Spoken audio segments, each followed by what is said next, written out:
Ben Hasani, përshëndetje doktor, Edi Rama në fjalimin e tij kilometrik sot ja hodhi fajin rrjeteve sociale për protestën qytetare që sonte pritet të jetë më e madhja. Siç duket, Edi Rama nuk shikon asnjë problem tek vetja dhe qeveria e tij, por sipas tij e ka fajin algoritmi. Si i komentoni këto qëndrime?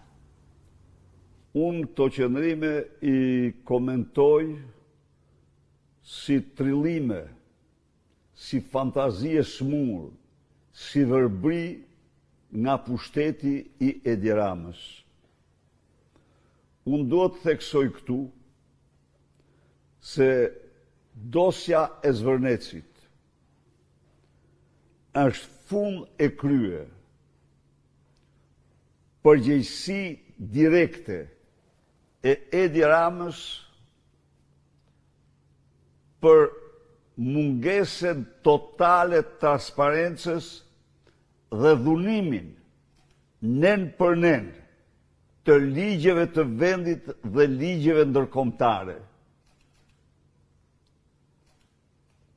Edi Rama përpiqet të fshihet, por me sa kuptoj unë, ai në mënyrë absolute ka mashtruar kompaninë dhe kompanit mbasi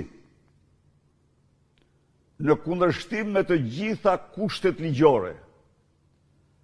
Ai ka lëshuar lejen e zhvillimit për hir të zvërtetës çka ai e fsheh. Ai ka lëshuar në janar të këtij viti edhe lejen e ndërtimit. Dhe ka lëshuar lejen e ndërtimit për 3 bloqe. Për 3 bloqe. Dhe lejet e ndërtimit janë kompania vetë ka kërkuar me noter anullimin e tyre. Edi Rama i fsheh të gjitha këto. Edi Rama tani përpiqet t'i vendos në ligj gjërat, po mashtron. E kam thënë dhe e them përsëri, se Shqipëria, si vend i cili negocion me Bashkimin Evropian për integrimin e plot në Bashkimin Evropian, është e detyruar ligjërisht që çdo hap që nërmerr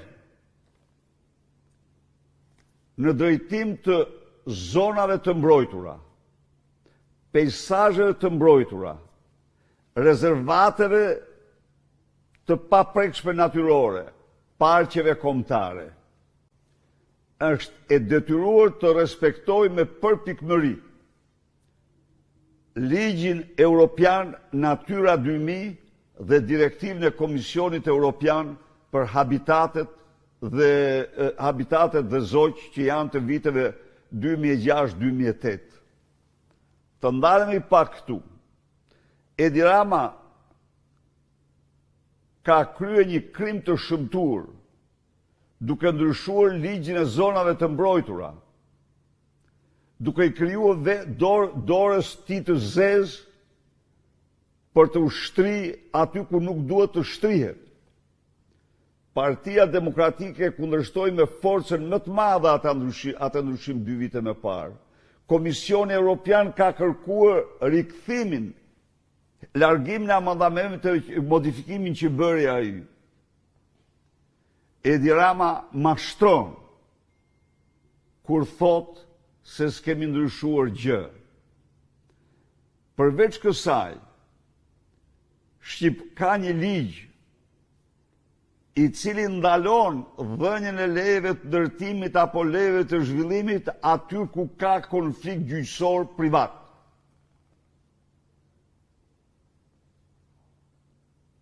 Dhe sot aty ka jo një, po janë disa konflikte gjyqësore. Dhe ai bën loj fjalësh, se ato para po dolen këti, do i metë ati, jo, në qoftë se ka konflikt gjyqësor, pritet zgjidhja e konfliktit. Dhe kur mbrapa lind konflikt gjyqësor, ligji thot përgjigjet qeveria. Palës së dëmtuar i përgjigjet qeveria. Edi Rama ka shumëzuar me zero komunitetin lokal. Kusht themelor i konventës së Aarhus,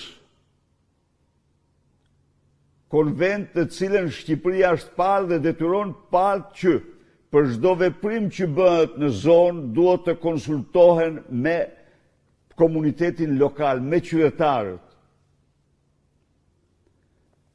Edi Rama ka dhënë lejet e ndërtimit dhe lejet e zhvillimit pa u bërë siç kërkon direktiva europiane dhe ligji shqiptar, pa u bërë vlerësimi i mjedisit, pa u bërë vlerësimi i përshtatshmërisë, që është kushti i parë. Dhe pasi bëhet vlerësimi i përshtatshmërisë, bëhen ose jo hapa të tjerë. Asnjë nga këto hapa tani po bëhen, duhet ishin bërë përpara, sepse nëse vlerësimi i përshtatshmërisë thotë se nuk mund të investohet, nuk mund të investosh. Thjesht nuk mund të investosh. Ky është përcaktimi ligjor i direktivës Komisionit Evropian. Dhe kjo direktivë nuk është pa garant.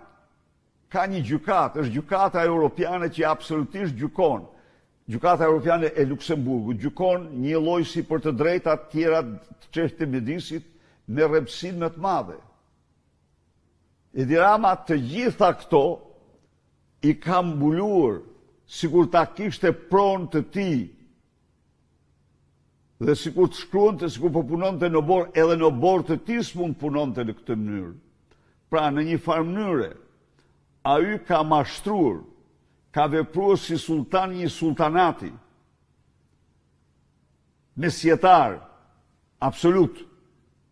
Kështu që nuk e kanë fajin as algoritmet, as influencierët, as interneti jo, po fajin e ka ai që e konsideron Shqipërinë çiflik të tij dhe që për interesat vet është i gatshëm të marrë çdo vendim.